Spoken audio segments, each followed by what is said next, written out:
All right, listen up, fam. This high school is basically a training camp for future criminals. We're talking sleeping in class, brawling the hallways, even the teachers are too scared to step in. Isn't this place a total nightmare for studying? But get a load of our boy. He looks like a total nerd with those glasses, but he's actually a top-tier fighter who settles arguments with his fists. And his ultimate goal for being here? To get into college. And just when you thought Yusung was the only problem school, we're introduced to Monic High. And check out this new guy on crutches, hyped out his mind to be here. Little does he know, inside it's the usual chaos. Someone's crying their eyes out, and some roid rage dude is about to rip the railings off. Buddy, that excitement won't last long here. And the mood inside is just as messed up. Look at this meeting. The awkward silence is so thick you could cut it with a knife. One guy tries to lighten things up, suggesting a game, and immediately gets shut down. You think this is a party? Yeah, definitely not a party vibe. Meanwhile, the actual study group is wondering where our boy Gammon is. They're cracking jokes about him being in a parallel universe or ending up at Manacle High by mistake. Until BAM, the teacher shows up and shuts the whole conversation down. Instant silence. Everyone's terrified. Yikes. Speaking of tense situations, look at Han-kyung. She's clearly not having a good day. After a quick shout out to Jae-hee, she immediately gets into it with this orange-haired girl. The vibes are just terrible. And the orange-haired girl goes straight for the jugular, insulting her looks. You can feel everyone holding their breath. But Han-kyung isn't just going to take that. Swish. She makes her move, and everyone is shook. The argument gets real deep, real fast. We're talking about ruining your lives now. The orange-haired girl is completely lost, like, what the heck are you talking about? This is clearly more than just a simple schoolyard spat. In another corner of this chaotic school, a new plotline unfolds. This poor kid, clearly being bullied, approaches someone who looks the most friendly to get the scoop on who his tormentors are. The guy he asks is just as shocked to hear about it, and the school's reputation precedes it. We get some exposition about Yusung High being a well-known gangster pipeline. But look at our boy Gammon, just listening to all this with a little smile on his face. He knows what's up, and here's why nobody does anything. The students are getting extorted, but they can't call the cops. Why? Because the bullies have powerful parents who can make any problem disappear. The system is totally rigged. And if you need proof, here it is. A flashback shows what happened last time someone tried to be a hero. They called the cops, and their dad got taken out in a hit and run. Absolutely brutal. This is the level of evil we're dealing with. So the victims are left with a terrible choice. Handle it themselves or suffer the consequences. Look at this kid, all bruised up, being told he's on his own. The frustration is real.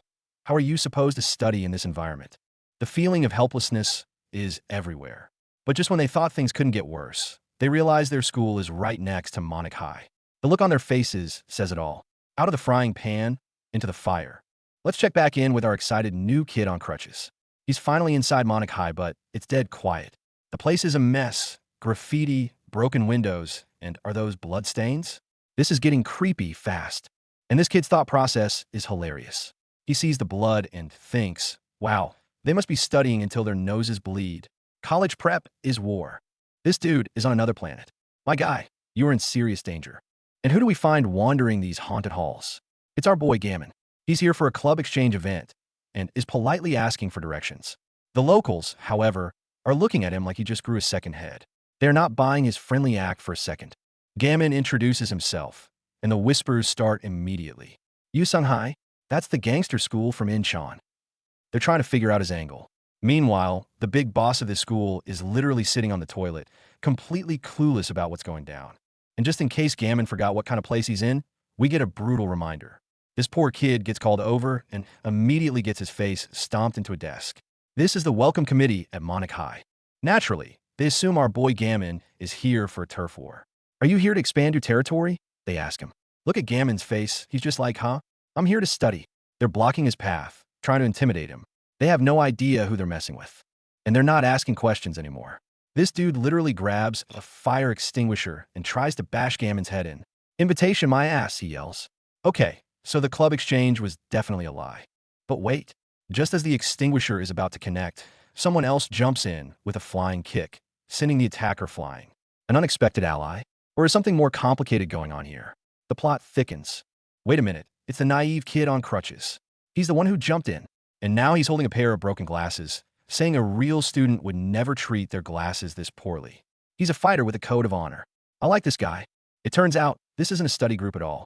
It's a bunch of gamers who are losing their minds over a pay-to-win stage in a game. One guy is raging, "Why can't I pass this stage?" And another's getting beat up for it. This is peak high school drama. The desperation is real. One moment, they're crying about having to go to school. The next, they're screaming about the game wanting them to pay. These guys are on an emotional roller coaster. Seeing the guy on crutches is actually a threat. The Monic high thugs start to panic. One of them gets a bad feeling and wants to bail, but his friend stops him. "No, you want to get beat up because we got scared of this one-legged limper." Oh, famous last words. And there it is. The loudmouth who wasn't scared gets instantly taken out with a pipe. Blood goes flying. That's what you get for running your mouth. His buddy is freaking out. "I said I had a bad feeling, SH asterisk Theod." "Yeah, a little too late for I told you so. Now you're all in trouble." Our boy on crutches is a beast. He uses his crutch as a pivot and sweep. Takes down another guy with a clean kick. That thing isn't just for walking, it's a weapon. The next poor soul gets a chair straight to the dome. Ouch. You can practically hear the ringing in his ears from here. That's gonna leave a mark. Gammon's just watching this unfold like he's okay. But just as he says that, someone bursts through the door armed and ready, yelling, "How hard are you beating him up?" The timing is just perfect. This is chaos. So this is what it's all about. Pressuring a kid to activate a credit card for their game. One guy is begging, the other is grabbing his face, telling him to go study. What a scene. And our boy Gammon is just standing there, probably thinking, "I came here for a club exchange, not this soap opera." Pushed to his limit, the poor kid starts sobbing for his mom. And then he just YETS himself out the window. Crash. Nobody saw that coming. What is happening? Turns out, the jumper is fine. And he even took out some goons on his way down. He finally gives in, activates the card, but warns the other guy not to overuse it. A chaotic way to solve a problem, but I guess it worked. With the drama over, our boy Gammon finally finds the owner of the broken glasses he picked up earlier. "Are you the owner of these glasses?" he asked the kid who was being bullied. The kid takes them back, still completely bewildered by everything that just happened. And what do you know, it's a small world. The kid recognizes Gammon from middle school, remembering him as the guy who was always number one in class. The reunion is real, and it's happening in the most chaotic high school in Seoul. The old classmate, Ju-min, explains that he came to a high school in Seoul too. Manhwa High. Not Monic Manhwa, the school next door. The pieces are starting to come together. Right on cue, Gammon gets a call from his study group, and they are absolutely roasting him. They knew he'd mess up the school name. Gammon is so predictable, they laugh. Our boy tries to explain. He put his phone on silent mode, but the damage is done. The embarrassment is real. Suddenly, Ju-min's face drops. He grabs Gammon, panicked, telling him they have to leave. That monster will come soon. Looks like the real boss of Monic High is about to make his entrance. On the other end of the phone, the Monic High boss himself, Seokdi. He's heard that Gammon destroyed his boys, and he's laughing about it. "Are you here to take over Monic High?" Ha ha ha. This guy sounds like trouble. Gammon hangs up, but it's too late. The boss is already there, and he's not interested in talking. Whoosh. He throws a punch without a word. Everyone is in shock. The boss is here, and he means business. Is he really coming? Oh no, he's already here. The real fight is about to begin. But our boy Gammon catches the punch. He grabs the boss's hand and says, with ice in his veins, "I will take over this school as you wish." Oh my God, the confidence. He's showing off, and he knows it. The boss is not impressed. "Look how cocky you are just because you caught my punch once," he sneers. The two of them are locked in a power struggle, and the tension is off the charts. Ju-min explains the situation to Gammon. The student from Monic High have been bullying the kids from his school, Manhwa High, for a long time. It's devastating. So Gammon isn't just fighting for himself, he's fighting for them. The boss has had enough talk. He unleashes a massive kick that sends Gammon flying across the room. The sheer power is insane. The Monic thugs think it's over. "This is a war," one of them yells. But their celebration is cut short. Crash. Gammon gets back up, completely unfazed, and starts taking out the trash. Back with Gammon's friends, they're getting word of what's happening. They're worried, knowing Ju-min you got beaten up, and they're tired of all the fighting. Little do they know, our boy is handling it. But some of them aren't worried at all. They know Gammon's history. They're confident that this Seokdi guy doesn't stand a chance against him. That's the kind of faith you have in your ace. Back at the fight, Gammon is in full-on beast mode. He's tearing through the Monic High students like they're nothing. These bastards are screwed. It's a one-man army. And we get a little backstory to prove it. A year ago, in a legendary high school battleground, our boy Gammon defeated more than 30 people by himself and led his side to victory. This guy's a legend. Seeing his crew get dismantled, the boss, Seokdi, finally gets serious. He grabs a weapon and comes at Gammon with everything he's got. But our boy is too quick. dodging every swing with ease. Gammon's defense is perfect, and his counterattacks are brutal. Wham! He lands a powerful kick that sends a muscular boss stumbling backward. The tide is turning. Gammon grabs a baseball bat, his expression hardening. He's ready to end this. The final showdown is here. It turns out Seokti's signature move, the one that put him on the throne, is getting his opponent on the floor. His friends are cheering him on, thinking he's got this. But they've forgotten who he's up against. Seokti unleashes his ultimate technique, the Goldenberg Spear. He charges at Gammon like a human tank, ready to finish him off. But here's the catch. Gammon isn't at 100%. We flash back to a doctor's visit, revealing he has a fractured left patella. He was told to stay on his crutches for a while. This injury could be a major problem. The doctor's words echo. Cherish it like it's a part of your body.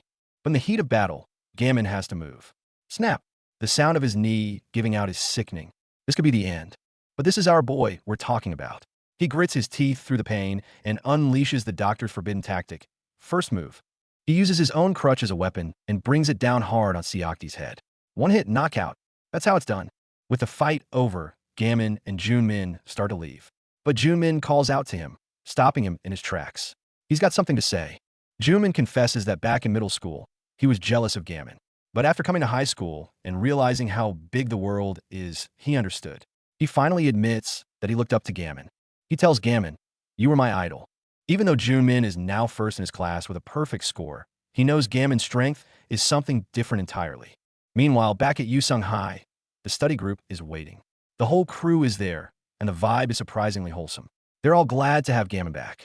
Junmin recalls how Gammon, despite being at the bottom of the class, proudly stated his goal was to be number one and never, ever gave up. That perseverance is why he could never forget him. He tells Gammon that with perseverance like his, he could become the top of the country, let alone the school. This encouragement, coming from his old rival, means everything. The two finally patch things up. Junmin jokes that Gammon is one of the top 3 weirdest people he's ever met. Now, they can finally head back to Manhwa High for the real club exchange event. Finally, Gammon and his friends arrive at the real destination, Manhwa High. Compared to the Hell's Cape next door, this place looks like a paradise. Everyone is excited for a normal school day for once. However, a mysterious man in a suit is waiting right outside the school. He's on the phone with someone he calls Mr. Chairman. His sudden appearance feels ominous. What does he want here? Her friend gestures to the pristine Manhwa High campus, suggesting a place like this is a better fit for her. But she just smiles, leaving him hanging. Junmin is so impressed by Manhwa High's architecture that he literally thought it was a temple. The man has a point. This place is gorgeous. Just then, the rest of the study group rushes in to meet them, but they're moving so fast that they crash right into Junmin, creating a hilarious pile-up. The sheer speed is incredible.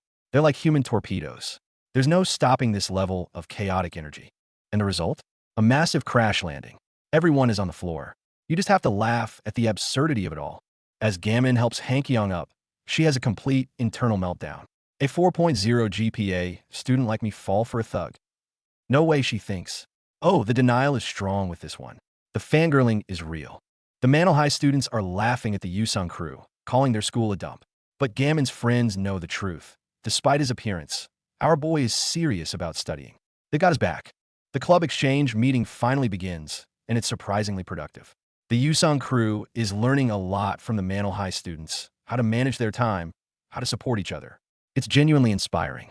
They admit it was time well spent, motivating them in many ways. After the meeting, Ms. Lee tells the guys she's going to say hi to the vice principal and will catch up with them later. After the event, the Manhwa students thank Gammon for saving Junmin and wish him luck. See? Even in a world of fighting, good deeds get recognized. Our boy is making friends. Even the judgmental girl from before comes up to Gammon and apologizes for misjudging him. He's winning them over, one person at a time. But the peace doesn't last long. The Monic High goons show up, and they've got news. Apparently, after Gammon left, someone from Yusung High planted their school flag on Monic territory. That's a declaration of war. They talk about the guy who did it, calling him a ruthless son of a bitch. Ever since he marked his territory, Monic High hasn't touched them. Who is this mysterious new player? Leaving the school drama behind for a bit, the study group heads to Namsan Tower to enjoy the city view.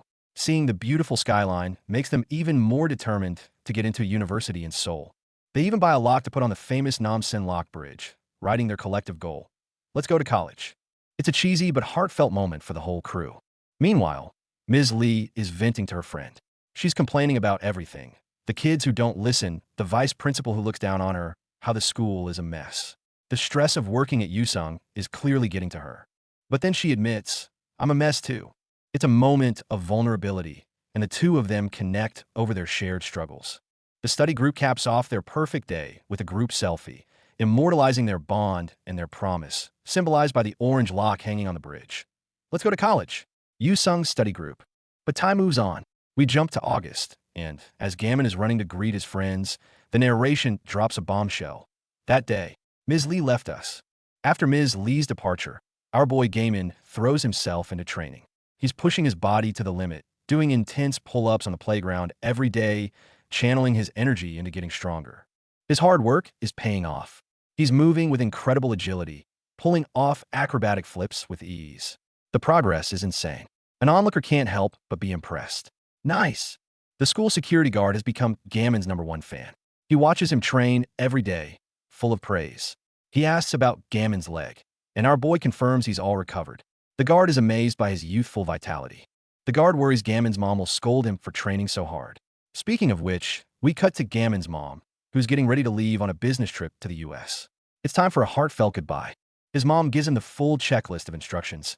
Eat breakfast, do the laundry, set multiple alarms. She then asks if he'll do better this semester, and before leaving, tells him not to be sad coming home to an empty house. The scene of Gammon standing alone is heartbreaking. She gives him one last piece of advice. Live like you've always lived, like you're on top of the world. Even though it's hard for her to leave, she has to. The friendly security guard offers his support, telling Gammon to come to him if he needs anything. As the new semester begins, Gammon's reputation has skyrocketed. Rumors are flying that he not only beat the former king, Hamwoo Pai, but also his entire family. He's become a legend, the freak freshman everyone whispers about. With Hamwoo Pai gone, the student council, which used to be his puppets, is in chaos. A new power vacuum has formed, and the new vice president, Sivan Chun, isn't wasting any time asserting his dominance with brutal force.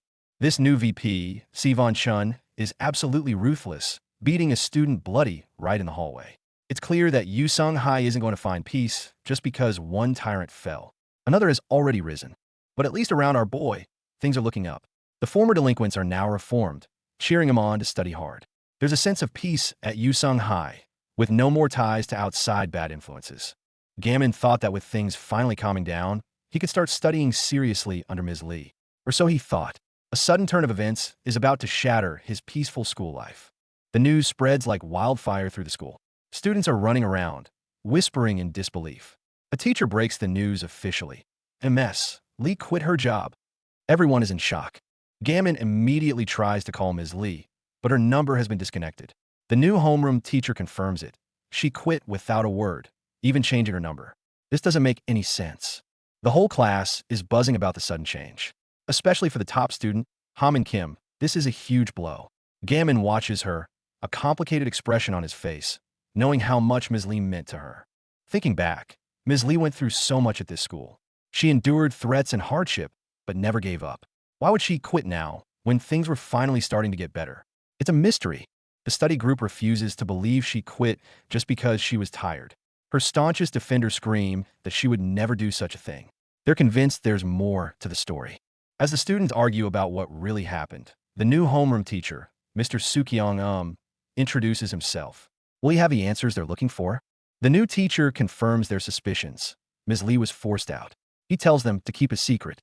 Just then, a new character arrives, an orange-haired boy who introduces himself as Hyenwoo Lee, Jaiwoo Lee's twin brother. Hyenwoo explains that ever since his sister dropped out, she's disappeared. No one knows where she is. And to make matters worse, the mysterious man in the suit we saw earlier has found him. The man in the suit seems to know something. He implies that Ms. Lee disappeared because of a lot of pressure from another source. The plot thickens, pointing to a larger conspiracy at play. Hyenwoo, desperate for answers, confronts the study group. He grabs Hankyong, demanding to know what happened to Ms. Lee. The search for the truth is about to get intense. Picking up right where we left off, Hyenwoo is demanding answers. But before he can go any further with Hankyong, our orange-haired boy, Gunyeb, steps in, calling him an asshole. Oh, you know this isn't going to end well. Hyenwoo doesn't even flinch. He just squares up and throws a mean right hook. And BM, Hyenwoo lands a solid hit. Look at Gunyeb struggling, completely caught off guard. You can feel that punch through the screen. Gunyeb is absolutely fuming right now. That expression says it all. Meanwhile, the other Yusung students are just watching the chaos unfold. This is just another Tuesday at the school for future criminals. You've got dudes complaining about stretched shirts and others sizing up the fighters. Everyone's just out for themselves here. But this isn't just a random scuffle. Hyun-woo starts dropping some major truth bombs, calling Gunyeb out for backstabbing him in the past. Clearly, there's some bad blood between these two. And he's not bluffing. Hyun-woo lays it all out. Just a few months ago, Gunyeb was deep in some nasty business. We're talking breaking and entering, assault. Dude was a straight-up menace. Getting called out like that, Gunyeb absolutely loses it. He tackles Hyun-woo, screaming that he's going to kick his ass. He's clearly trying to bury his past, but Hyun-woo is digging it all up. He's yelling at Hyun-woo to stop pretending he's some righteous hero, but Hyun-woo hits back with a cold, hard truth. People never change. Oof, that's got to sting. Just then, things take an unexpected turn. A detective shows up and pulls Gunyeb aside. Turns out, this detective knows all about Gunyeb's past, including an incident where he nearly got a permanent record for stabbing a senior. The detective breaks it down for him. There are two paths for juvenile offenders. One leads to probation with no criminal record. The other, a stain that follows you for life. Gunyeb was teetering on the edge of the second path. And here's the massive twist. The person who saved him from that fate was none other than Ms. Lee.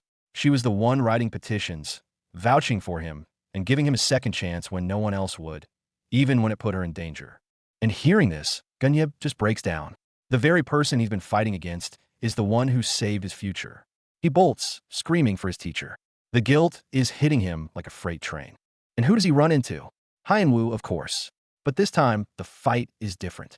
Gunyeb isn't just lashing out in anger. He's fighting with a desperate purpose.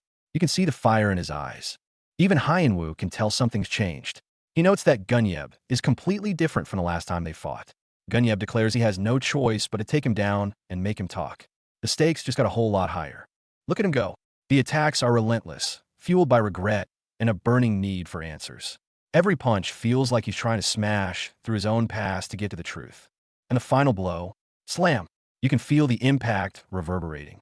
He's putting every ounce of his emotion into this fight. Even after taking a brutal beating, Hyun-woo tells him to stop looking for Han-kyung. But Gunyeb, gagged and bloody, refuses. This isn't about pride anymore. It's about finding the one person who believed in him. Meanwhile, back in the classroom, it's the first day of the new semester, and the teacher is already calling out Gunyeb for being absent. Our boy Gammon, however, looks dead serious. He knows something is up. And just like that, Jae-woo comes running with a message. Hyun-woo is in the hospital and has something to tell them. The study group gears up to leave, thinking they're finally getting a lead.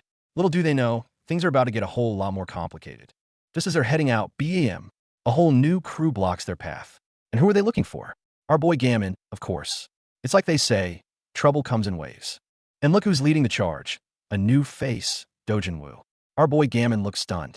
This guy's appearance means the larger high school turf war is officially spilling into their lives. We cut to the study group, and the vibe is tense. They're looking at their battered friend, and you can just feel the frustration. To see their former powerhouse so beat up, who would have thought? They quickly piece it together. This smells like retaliation from White Lead, probably orchestrated by Hamilpai himself. Now that they can't contact him anymore, they're convinced it's all connected and decide to dig deeper into the whole conspiracy. Just as they're about to head home for the day, they find their exit blocked by a crowd of unwelcome guests. Looks like the trouble for today is far from over.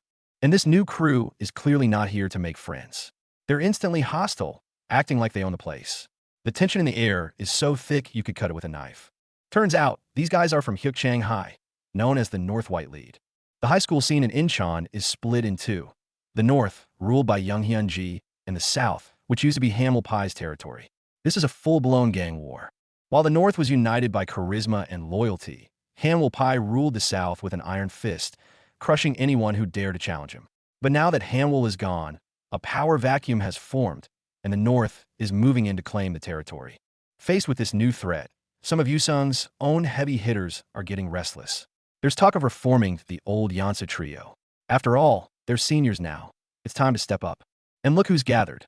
Some of Yusung's biggest names. Tae-oh Kong, the former #1 freshman, Joo-jin Kim, the student council president, and Mugi Choi, a former member of Hamilpai's crew. This lineup looks ready for war. These guys usually can't stand each other, but a common enemy makes for strange allies. The student council president, Jujin, lays it down plain and simple. This is Yusung territory, and they won't let outsiders run wild. The other students are buzzing. They know these three aren't suddenly best friends. It's all about pride. The enemy of my enemy is my friend, right? A battle to defend Yusung's honor is about to kick off. Right at this tense moment, our boy Gammon shows up. All he wants to do is study, but he can't just stand by while his school is being invaded. As a Yusung student, he decides he has no choice but to jump in. The protagonist has entered the chat. He was on his way to the hospital, but it looks like trouble found him first. An enemy goon lands a cheap shot, knocking Gammon's glasses clean off. Uh-oh, you know what that means? The seal has been broken. And these idiots just keep pushing their luck, grabbing our boy's hair and taunting him, calling him a mutt. They have no idea, they just lit the fuse on a bomb. With a sickening crack, Gammon instantly retaliates, snapping the guy's wrist. He roars at him to let go, his entire aura changing in an instant. The surrounding thugs are completely stunned. They mess with the wrong nerd. Meanwhile, at the hospital, Jaiwoo and the others get word that the Northern Alliance is invading the school. To make matters worse, they learn that Gunyeb showed up with a white lead thug. The plot is getting thicker by the second. The group gathers to discuss Ms. Lee's disappearance.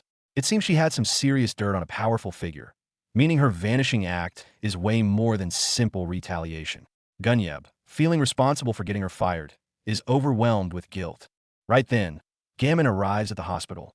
The group discusses the grim possibility that Ms. Lee might have met the worst possible fate. A battle for truth and redemption is about to begin. As night falls, our boy Gammon adjusts his tie and walks down the hallway alone. His expression is resolute, as if he's made a critical decision. It's the quiet before the storm, and it's absolutely chilling. In another part of the city, inside a shady warehouse, the leader of the Northern Alliance, Young Hyun-ji, is holding a very special, welcoming party. The setup, the atmosphere, this is a top-tier villain entrance right here. He announces with a smile that for this recruitment drive, they're only picking one person. The crowd erupts in confusion. Young Hyun's smile turns predatory. This isn't a recruitment meeting. It's a goddamn survival game. Back at the White Lead recruitment, everyone is losing their minds. They thought this was a standard initiation, but now it's a battle royale? This boss clearly doesn't play by the rules, and people are starting to get pissed. Before anyone can even process it, the first move is made. Some bald dude gets taken out in an instant, and chaos erupts. This is a straight-up cage match to find the strongest fighter. Young Hyun-ji watches the brawl from the sidelines with a cold expression.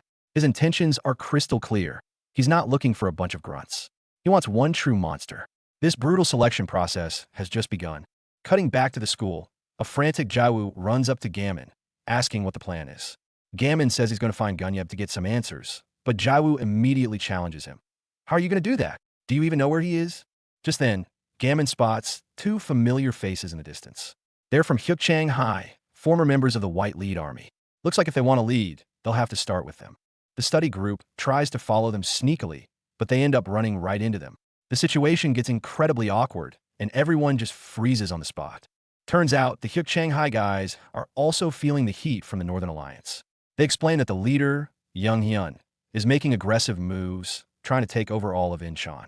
Meanwhile, back at the warehouse, the bloody selection is in full swing. Gunyeb, desperate to get information, has thrown himself into the fray and is unleashing some serious power.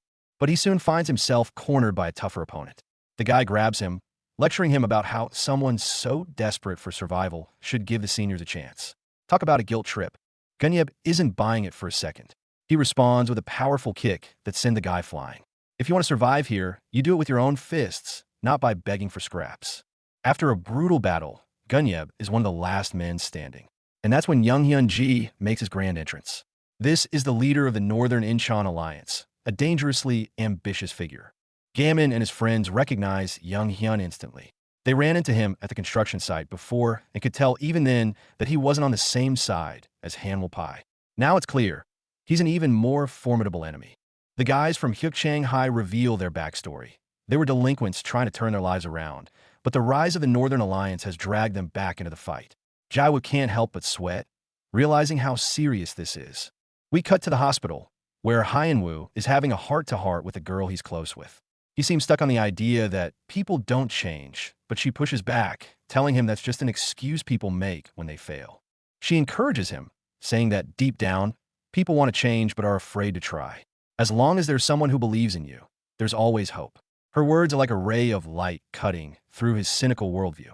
Back at the warehouse, the battle royale is finally over. Young-hyun announces that there is a clear winner, and there, breathing heavily but standing tall, is Gunyeb. He won. Young-hyun approaches and asks for his name. Gunyeb tells him. But then, Young-hyun's expression shifts. He tells Gunyeb he'll make him regret this day and storms off. What a bizarre turn of events. It's revealed that after winning, Gunyeb declared in front of everyone that he wants to join White Lead, so he can surpass Young-hyun and become the next successor. The sheer audacity of this guy is off the charts. Meanwhile, Gammon and Jaewoo are struggling to find Gunyeb when a new character appears. A bald dude introduces himself as Do-hun Young, Gunyeb's self-proclaimed best friend. This Do-hun guy seems a bit slow on the uptake, grumbling about how his best friend has been ignoring him lately. But it's clear he knows where Gunyeb is. He's been tailing Gammon, thinking he's being sneaky, but when he turns around, "So please," Gammon and Jaewoo are right behind him, cutting off his escape. He's trapped. Jaewoo immediately gets to work, giving him a friendly but firm head scratch while demanding to know where Gunyeb is.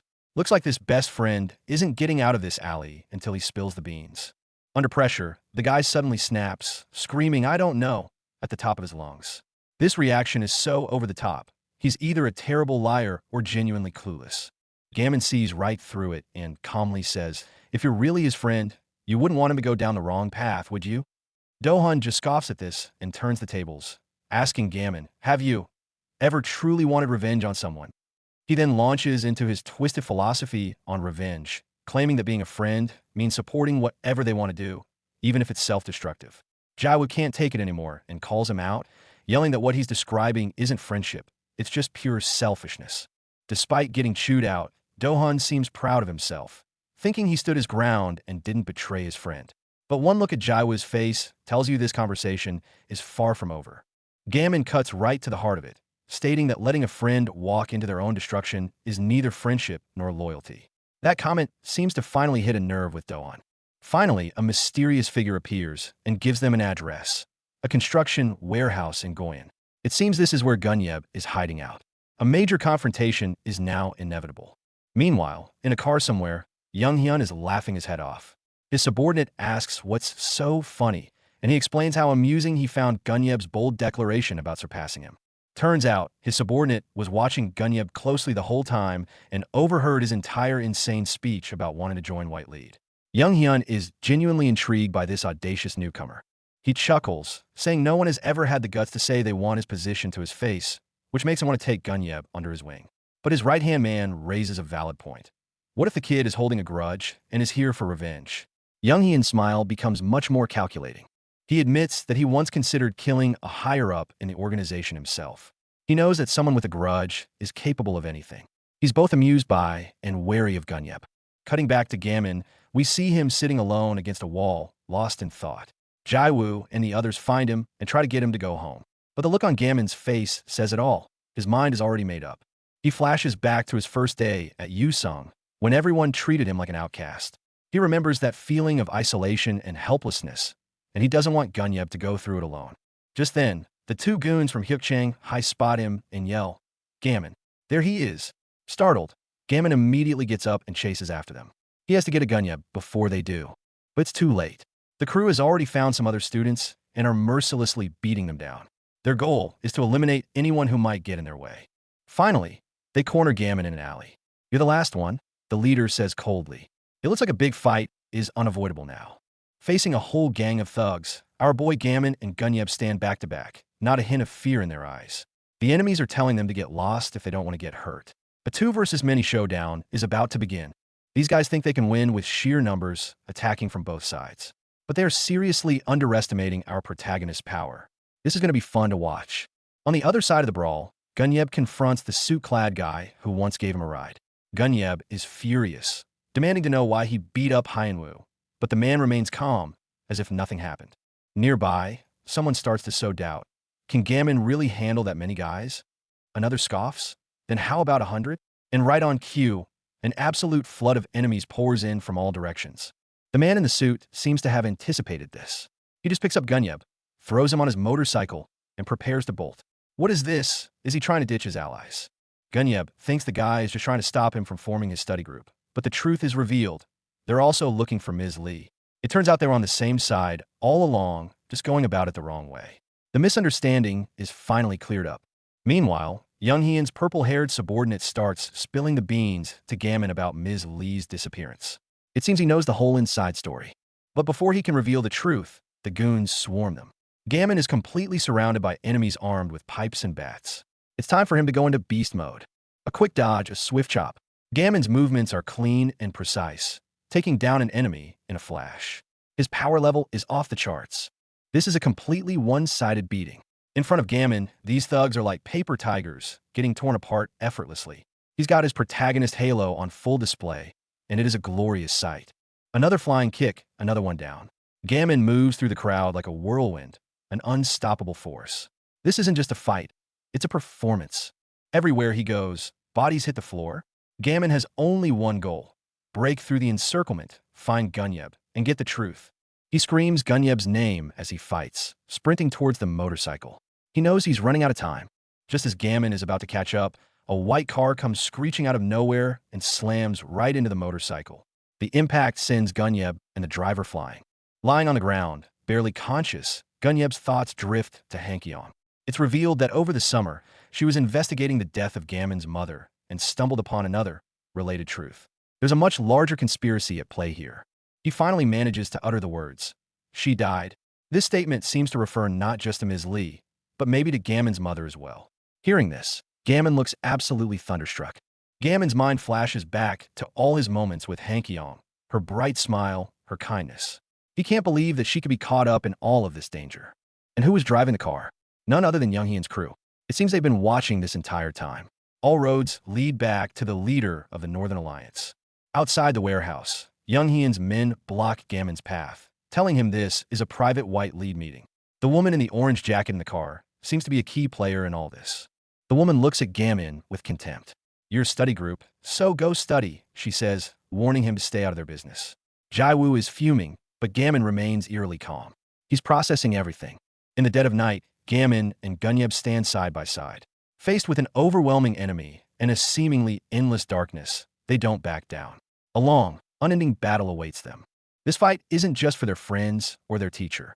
It's for family, even for his long-lost uncle. The final piece of the puzzle is about to be revealed. And we kick things off right in the aftermath of the chaos. Our boys just wrecked this crew of suits, and the ones left standing are absolutely baffled. What kind of high schoolers can whoop these grown men's asses? They're asking. But their boss calls it off. They're late for a meeting. Yeah, you better run. Our boys just gave you a free pass. Meanwhile, Gammon and Jaiwoo are booking it down the street. After catching their breath and making sure no one's on their tail, the mood gets heavy. Jaiwoo, looking seriously worried, starts to bring up the one person on all of their minds, Ms. Lee. But the news that comes through is absolutely gut-wrenching. A single sentence shatters their world. She died. Look at our boy Gammon. He's completely frozen, the weight of those words crashing down on him. As his friend leaves, Gammon is left all alone to process this nightmare. Under the lonely streetlights, Jaiwoo also heads home, dragging his luggage and his heavy heart with him. The silence is deafening. Everyone is adrift, lost in their own grief. The shock sends Gammon's mind spiraling back in time, back to the brutal training that forged him. He remembers being relentlessly beaten down, pushing his body to the absolute limit, day in and day out. Every corner of the school became his training ground. Look at the raw power in those movements. Every punch, every kick was a testament to his unbreakable will. This was his grind. And the one pushing him, the one who never let him quit, was the man in the blue Hallam GYM tracksuit. This guy was his mentor, his rock. His mentor never held back, unleashing a barrage of attacks that left Gammon completely overwhelmed. This wasn't just sparring, it was a brutal lesson in survival. Even late into the night, the training was relentless. Well, looky here, the mentor would taunt, easily dodging Gammon's attacks. He was constantly testing our boy's limits. And as expected, Gammon gets sent flying. Crash. He hits the ground hard. The physical pain was nothing compared to the feeling of utter helplessness. Standing over him, his mentor lays into him. "I told you, no half-assing it. What, you've kept your nose too buried in your books these days." Then with a grin, he asks, "How you doing, kiddo?" In another memory, the same man is slurping down noodles while a tearful Gammon lies beside him. "You're going through a tough school life," he says, "just like I did." He gets it. He's been there. And this man is none other than Gammon's long-lost uncle. His trainer, his mentor, his family. The uncle mentions he heard Gammon's female teacher was great, and that praise now just twists the knife in Gammon's heart. Snapping back to the present, the memory of Ms. Lee's warm smile flashes in his mind. But the empty bowl in front of him is a stark reminder of the empty feeling in his chest. I still can't believe she's dead. The pain is just too real. Seeing Gammon completely broken, his uncle tries a unique approach. He starts talking about the multiverse theory he saw on YouTube. He's explaining that every choice we make creates a parallel universe. A wild theory, but he's desperate to give Gammon something to hold on to. His point? Maybe in one of those infinite universes, Ms. Lee is still alive. Maybe she just made a different choice. It's a crazy, far-fetched idea, but for a guy who's lost everything, it's a glimmer of hope. So don't you give up on your teacher, his uncle says, just like she never gave up on you. And that's it. That's the spark. Gammon clenches his fist, a fire reigniting in his eyes. Our boy's back. The uncle decides to crash for a while, giving Gammon some much-needed backup. The next day, it's back to school, and the study group is reunited. The vibe is tense. They're not here to study. They're here for answers. And it turns out, Jawa has been busy. He pulls out something he swiped from Hamel Pie's hideout. He tells the group this could be the clue they've been looking for, the key to this whole mess. But the clue is a bombshell. They learn Ms. Lee told Hamel Pie to just live his life, as if she was trying to carry some heavy burden all alone. The revelation shatters them. Cian is devastated, collapsing in tears. The feeling of being left behind is just too much. The group is falling apart, drowning in despair and confusion. But Gammon isn't having it. He steps up, reaching out his hand. He's not going to let them crumble. Not now. A huge debate erupts. Some are ready to accept the worst, but Cian refuses. "We haven't seen a body," she cries, clinging to hope. And then Jaiwa drops the hammer. He's not giving up. He's going all in, so there will be no regrets. With their resolve hardened, Jaiwu takes command. "Everyone sit down. I've got something to show you." He's ready to reveal the ace he's been hiding, the item he took from Hamel's hideout. And the big secret is a letter. A letter from Ms. Lee to Hamel Pie. The whole group is stunned. Weren't they enemies? Maybe it's a disciplinary letter? Someone guesses. The mystery just keeps getting deeper. Jaiwu explains that he once overheard Ms. Lee praise Hamel, saying he had potential. So when he found this unopened letter, his gut told him to take it. But what he found inside was even more shocking than the letter itself. Inside the envelope is a photograph of a house. This is it, their one solid lead. They figure Ms. Lee must have found a secret, and this is the key. But just as they're about to plan their next move, another teacher barges in and kicks them out of their club room. Without a teacher in charge, they're not even considered a real club anymore. They've lost their sanctuary. It's one setback after another, but look at their faces. They're not giving up. No room? No problem. Gammon uploads the photo to the group chat and turns the entire city into their investigation board. The study group has officially become a detective agency, and everyone is on the case. But a needle in a haystack. They try image searches, they scour neighborhoods, they ask around. Nothing. A full week later, they've hit a dead end. The frustration and exhaustion are setting in. Back at home, Gammon is still glued to his phone, searching. His uncle, seeing him struggling, quietly offers him a drink. It's a small gesture, but that silent support means the world to our boy.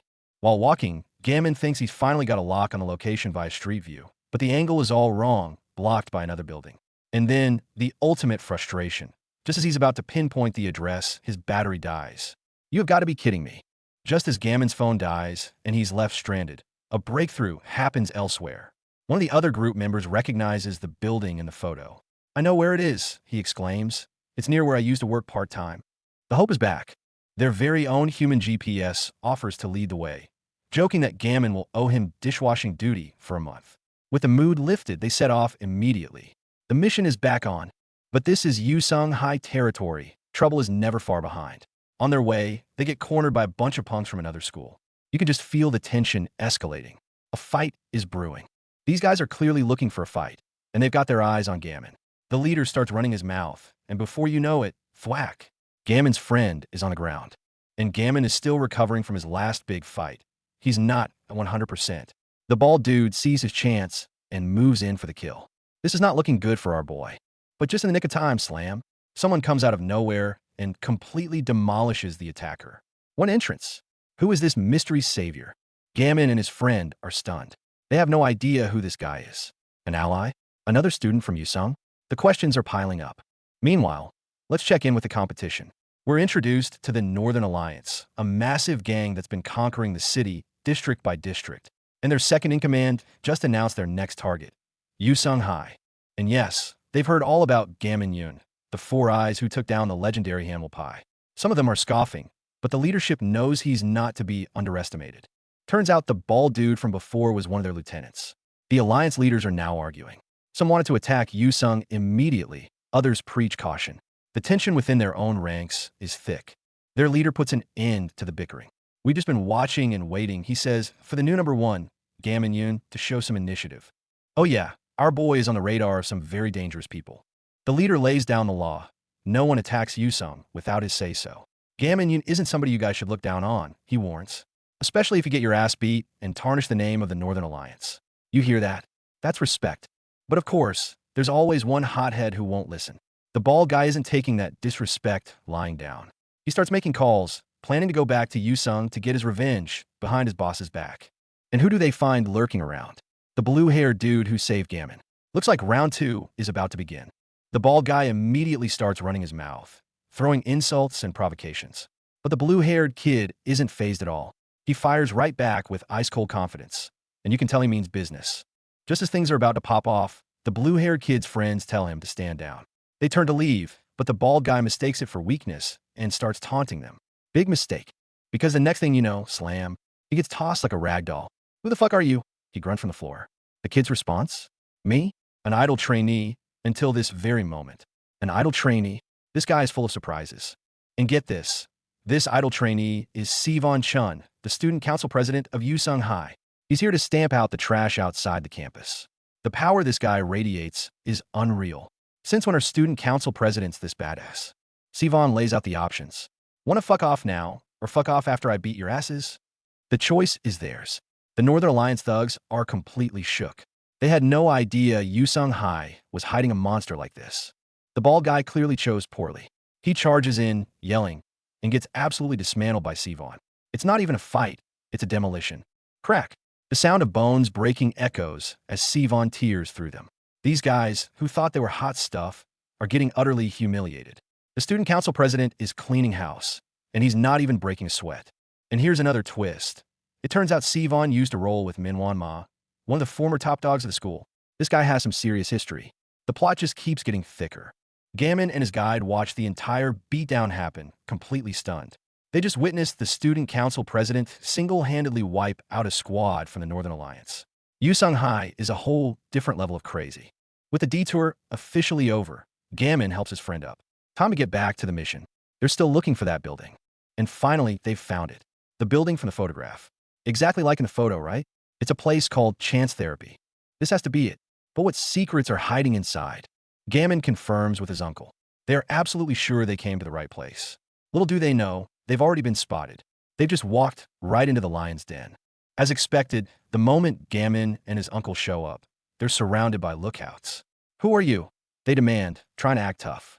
They have no idea who they're messing with. The uncle steps forward, a smirk on his face. Oh, you were talking to us? He says, before unleashing a lightning-fast punch. No time for pleasantries. It's time to get down to business. Gammon calmly explains, we're looking for our friend's house. Is there a problem? But his uncle has no patience for their games. Get lost, he sneers, while I still have the patience. The final warning has been issued. These thugs clearly don't know when to quit, so Gammon and his uncle decide to teach them a lesson. This is just a light warm-up for our dynamic duo. And just like that, the guards are getting absolutely pummeled. As they take out the trash, the uncle confirms his suspicions, so there's something nasty hidden up in this joint. In the middle of the brawl, the uncle tells Gammon, keep this a secret from your mother, okay? The casual banter is legendary. They're so in sync, taunting their enemies 1 second and knocking them out the next. Gammon is a beast in his own right. Look at that perfect form. Crunch. He lands a devastating blow, showing off the skills his uncle taught him. The student has truly become a master. They move like a whirlwind of destruction, a perfectly coordinated fighting machine. These poor thugs never stood a chance against this level of power and teamwork. No matter how hard the enemy tries, they can't even land a scratch. The uncle and nephew duo is simply unstoppable. And just like that, the fight is over. The area is littered with defeated opponents. For Gammon and his uncle, it was just another Tuesday. With the guards taken care of, it's time for an interrogation. They grab one of the survivors, who is absolutely terrified and ready to spill all the beans. He confesses that ever since a female teacher came snooping around, they were ordered to identify anyone who came near the area. This confirms it. Ms. Lee was here, and her investigation put her in grave danger. Gammon presses him for the name of the big boss, but the thug is just a hired gun. All he knows is that all the information goes up to one man, Young Hyun-ji. Yugung-hyun-yi. The name hits them like a ton of bricks. That's the head of the Northern Alliance. Suddenly, all the pieces are clicking into place. The thug explains they aren't core members of the gang. They were just hired to be lookouts. Young Hyun-ji is the one who truly manages this territory. And Gammon connects the dots. If Young Hyun-ji manages this area, that means he knows what happened to Ms. Lee. They finally have a name. They finally have a target. As he processes this, Gammon notices something off about the gas meters in the corner. It looks like a hidden entrance. But before he can investigate, he's grabbed from behind. An ambush. After getting the intel they needed, the uncle tells Gammon to head home first. He says he's going job hunting, but we all know what that means. He's going after Young Hyun-ji. But the trouble isn't over. Back at school, another crew from the Northern Alliance has shown up. They're looking for payback for the guys Sivan took out. They find the bald guy's crew, who are still licking their wounds. These Yu-Sung-Hai motherfuckers. They curse. The Northern Alliance is regrouping, and they're ready for an all-out war. And at last, we see the face of the man himself, Young Hyun-ji, the leader of the Northern Alliance. That smirk on his face tells you everything you need to know. He's a dangerous man, and he's about to bring the fight right to our boy's doorstep. The guy leading the charge is Hamin Kim, Hyuk Shanghai's number 3 and a member of the Northern Alliance. Look at this dude. He just oozes bad vibes. You can tell he's going to be a major problem.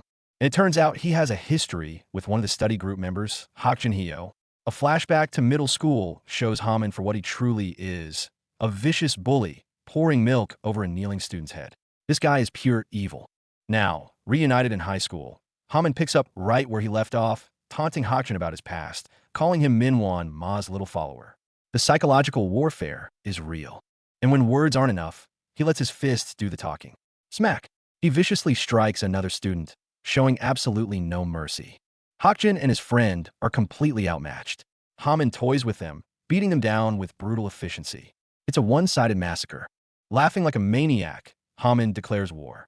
Go spread the news at your school, he snarls. We're going to tear every last one of you apart. He's not just here to fight. He's here to send a message.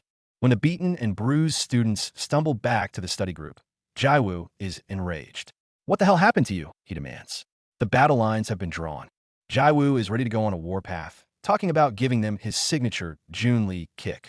But just then, a new face appears in the doorway. It's the guy with the ponytail, the one who saved Sahayan before. The group thanks him for his help, but there's immediate tension between him and Jaiwoo. They talk about a blood feud, hinting at a complicated and violent past. The drama never stops at this school. And speak of the devil, Hamin Kim himself storms into the school, looking for the ponytail guy.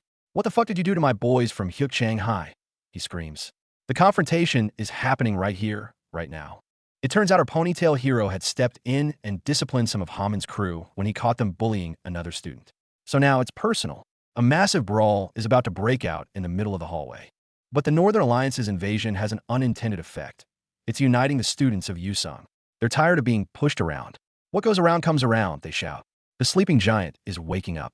Gammon taps Hakjin on the shoulder, a look of pure determination on his face. He's not just the leader of the study group anymore. He's becoming the leader this school needs to fight back. Looking at the chaos, Gammon reflects on the old days under Hamilpai's rule. It was violent, sure, but at least no one dared to mess with Yusung Hai. In that moment, he understands. It's his responsibility now. He has to step up. Meanwhile, outside the school, Hamin's crew shows their true colors by harassing an old woman selling vegetables on the street. Seriously? These guys are the absolute worst. But Jaiwoo isn't about to let that slide. He steps in to defend the old woman. He might be a hothead, but his heart is always in the right place. The thugs are about to jump Jaiwoo when another hero makes a dramatic entrance. This new arrival is one of the legendary 3 Chuls of Yansu. The thugs are shocked. Even with his arm in a cast, this guy radiates power. Yusung Hai's roster of hidden bosses is just insane, and he doesn't waste any time. Whack! He takes out one of the punks with a single, lightning-fast kick. The Northern Alliance seriously underestimated the sleeping dragons of Yusung Hai. Meanwhile, Sunchul's friends are looking for him, but our boy has something more important to attend to. Turns out, The badass fighter we just met is also a devoted grandson, paying respects at his grandpa's memorial. A quiet, heavy moment for one of Yusung's toughest. And speaking of Yusung's legends, the three chuls had apparently made a pact to quit fighting and hit the books for the college entrance exams. But let's be real, at a school like this, that's easier said than done. Look at this smirk, trouble just has a way of finding them. And just like that, the peace treaty goes up in smoke. One little provocation and slam. It's an all-out brawl. These guys are absolute magnets for chaos. Just look at this mess. Red hair versus blonde, fists flying everywhere. So much for studying, right? It seems their knuckles have a mind of their own, and they're not interested in textbooks. The situation keeps escalating. Someone even brought a weapon to the fist fight. These guys play for keeps, showing absolutely no mercy. At Yusung High, violence is the only language everyone understands. And it looks like one of the chuls got caught slipping. This arrogant purple-haired punk is standing over him, mocking their title. The three chuls of Yansu? More like three posers. Oh dude, you're seriously asking for it. This guy's ego is off the charts. He's actually bragging about taking them on 4-1, saying that if he messes them up, he'll earn his own title. Buddy, you're about to find out why they have those nicknames in the first place. Just as Mr. Purple Hair is getting cocky, a new challenger enters the ring, and she's not messing around. Look at that determined glare as she lands a devastating punch, sending him flying. She follows up with a powerful kick. The movements are so fluid and brutal. This girl is an absolute beast. The ladies of Yusung High are just as terrifying as the guys. The Northern Alliance clearly didn't do their homework. So that's the story. This whole flashback shows how the three chuls were constantly targeted by the Northern Alliance scum. They were provoked again and again until they had no choice but to fight back. These guys are relentless, screaming die, motherfucker. This isn't a school rivalry. It's a war. They're even bullying elderly women on the street. Are you kidding me?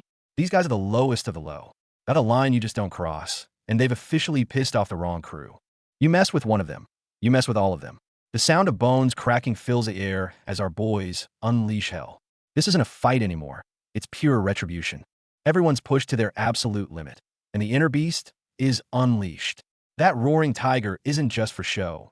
It's the raw, untamed fury of Yusung High finally breaking free.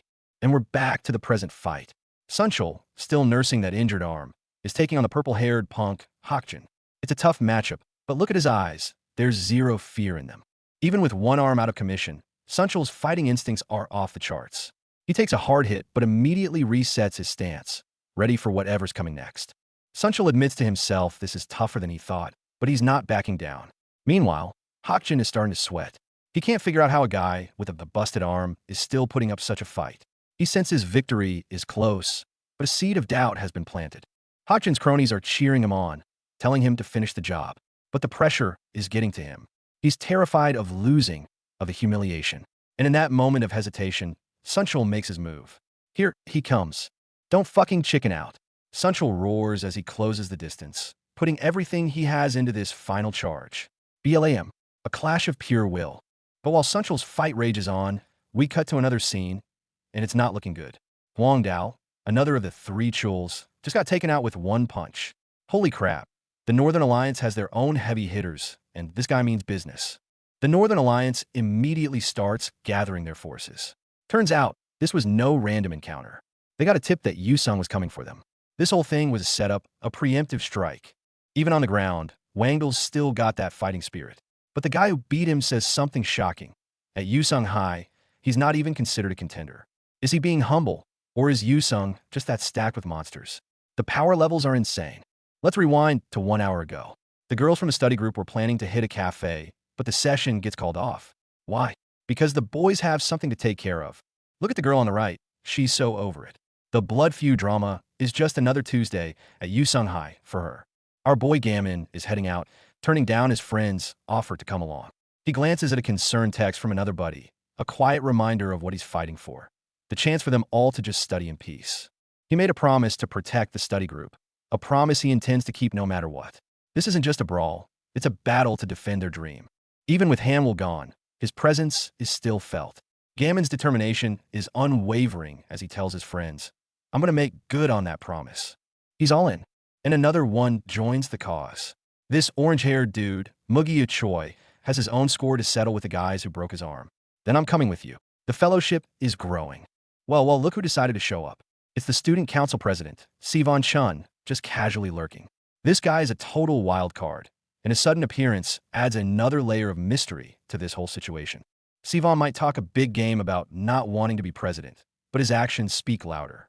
The other students see him as the guy who took down the mighty Hanwol, and they're laughing because they know he's a beast in a fight. The Yusung crew is assembled and ready to march on Hyukchang High. But little do they know, back at school, a teacher is losing his mind over a tripod found in the hallway. What's that about? Is someone planning to film the brawl? It's not just a tripod. The school flag has been stolen from the damn teacher's office. Meanwhile, word on the street at Hyukchang High is that their guys already beat up Sunchul. Stealing the flag was a clear declaration of war. And now, that very same flag, the symbol of Yusung's pride, is being carried into enemy territory. Their mission: let's go plant our flag on Hyukchang's soil. The hype is absolutely unreal. With a look of pure intensity, our red-haired warrior declares, they're dead meat now. Planting a flag on enemy turf? That's the ultimate power move. It's so badass, even the others are getting chills. Meanwhile, the Hyukchang crew is waiting. I knew this would happen. Their leader smirks. They knew Yusung would take the bait. This isn't a fight, it's an ambush. The Hyukchang army marches out, ready to crush the shitheads from Yusung. Their leader gives the order, just bring me Dojin-woo. They're targeting the head of the snake. Facing down an entire mob, Jaiwoo steps forward, flag in hand. Leave him to me. What a legend. He's trying to take on the boss himself. The enemy leader just laughs maniacally and gives the order, kill him. Watching from a distance, Gammon and his friend are worried sick. And for good reason. Suddenly, a knife comes flying through the air and sticks into a door. These guys are playing dirty, and the battle erupts into chaos. A massive kick connects with explosive force. Jaiwoo is caught in the middle of a brutal onslaught. Seeing his friends ready to jump in, Jaiwoo gets emotional. Why do you have a flag? Are you going to go too? He's trying to protect them, calling them losers who have no place in a fight like this. Losers? Are you kidding me? His friends are fired up. We can finally create Gammon's vision of a real school, because of guys like you who show us the way. This is so much more than a fight. That speech ignites everyone's fighting spirit. They're not losers. They're the heart and soul of Yusung High. The enemy didn't just pick a fight with a few students. They messed with the entire school's pride. Cut to the Northern Alliance headquarters. The big boss, Hyukchang High's #1, Dojin-woo, is pulling the strings from afar. He's on the phone, ordering his men to find that asshole Hokjin. He's got other plans in motion. Dojin is bored because they've only been dealing with weak little guys. We see the defeated leaders of other schools, beaten and humiliated. This is how the Northern Alliance operates. Absolute domination through fear. They don't just take over schools, they extort their own classmates. We normally don't collect money from our classmates. One victim protests right before getting his face kicked in. It's brutal. In their world, there's no normal anymore. The loser shuts up and does what the winner says. It's the law of the jungle, and they are the apex predators. Don't like it? You should have won, assholes. This is the cruel philosophy that fuels the Northern Alliance. And now, they've set their sights on Yusung High.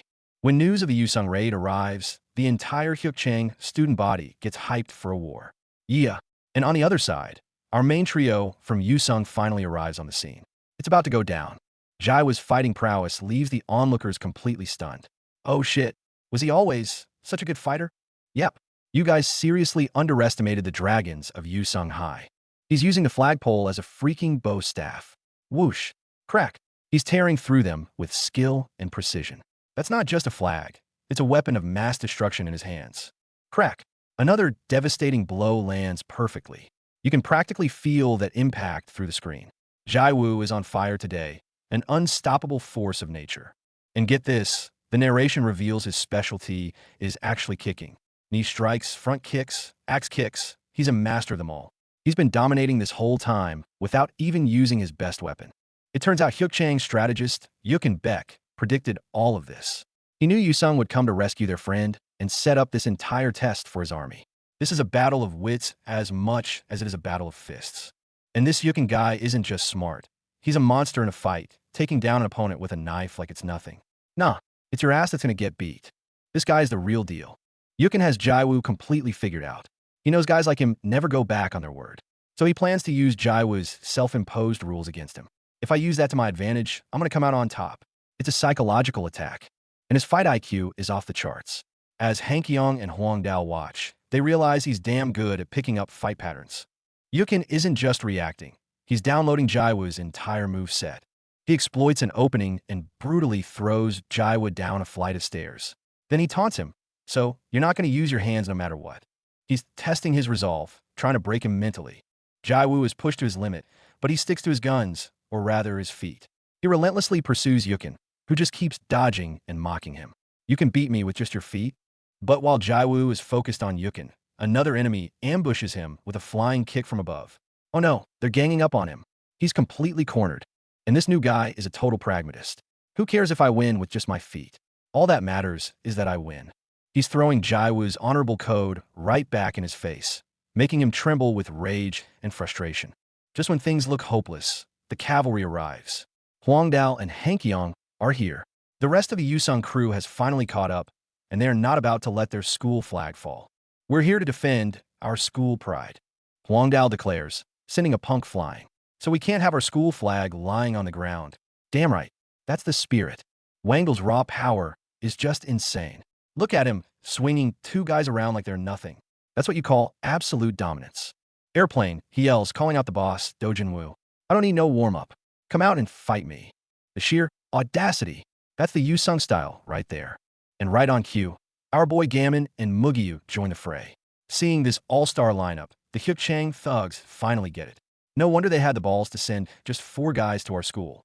Gammon wastes no time, unleashing a flurry of kicks that cuts through the crowd like a hot knife through butter. This isn't just fighting, it's an art form. These 4 guys from Yusung are absolute war machines. They're outnumbered like crazy, but they're not just holding their own. They're dominating this fight, leaving a trail of bodies in their wake. Our boy Gammon is fighting smart. He knows there are too many of them to fight one by one. No matter how weak they are, I'm still bound to get tired. He needs to end this and fast. His stamina is draining, but every move is precise, calculated. He's on the clock, racing to find the leader before he runs out of steam. Beating up a bunch of gangsters is meaningless if I don't take out their boss. With a clear goal in mind, Gammon starts weaving through the chaos, determined to find his target. His friends are barely holding the line, realizing they can't finish the job themselves. All their hopes are riding on Gammon now, trusting him to pull off a miracle. That Gammon, how the hell did he plow through the crowd? The enemies can't believe their eyes as our boy effortlessly carves a path. That's the main character privilege, baby. Gammon shows off his grappling skills, proving he's not just a striker. He grabs his opponent, effortlessly transitioning into a perfect throw. The dude is a complete fighter.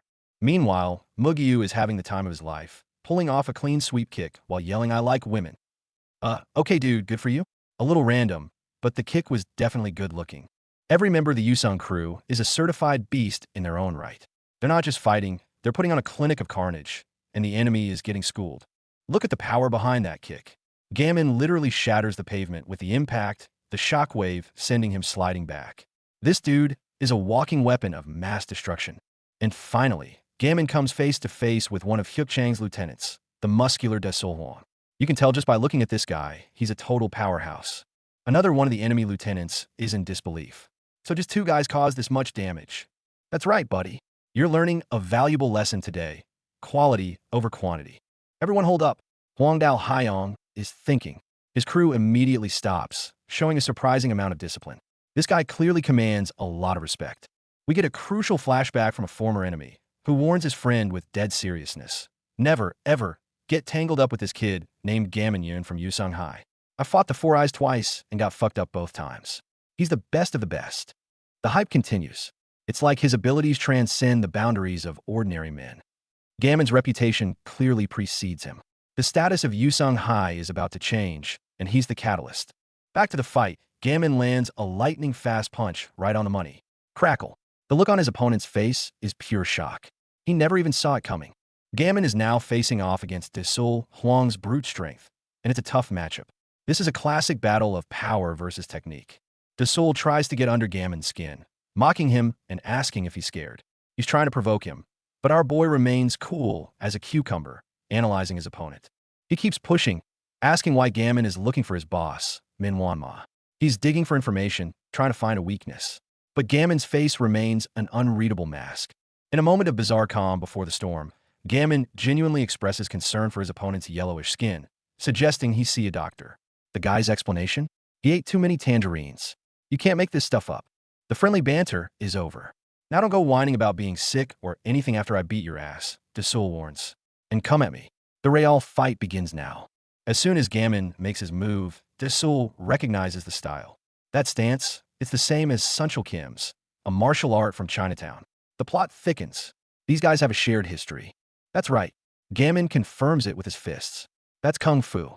He lands a powerful blow, showcasing the art form in all its glory. Desul is completely overwhelmed by Gammon's relentless assault. The confidence on his face quickly turns to desperation as he's pushed back again and again. But he's not going down without a fight. He finds an opening and counters with a fierce kick of his own. This is a high-level exchange, with both fighters giving it their all.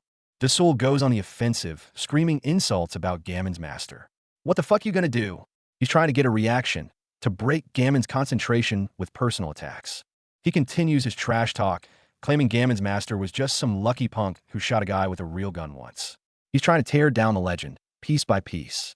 Gammon manages to land a clean hit, but the verbal assault is clearly taking a toll. Hakjin, watching from the sidelines, smirks. He knows Desul's psychological warfare is working. Desul goes for the jugular, calling Gammon Min Wan Ma's biggest fan in Chinatown and mocking his braid.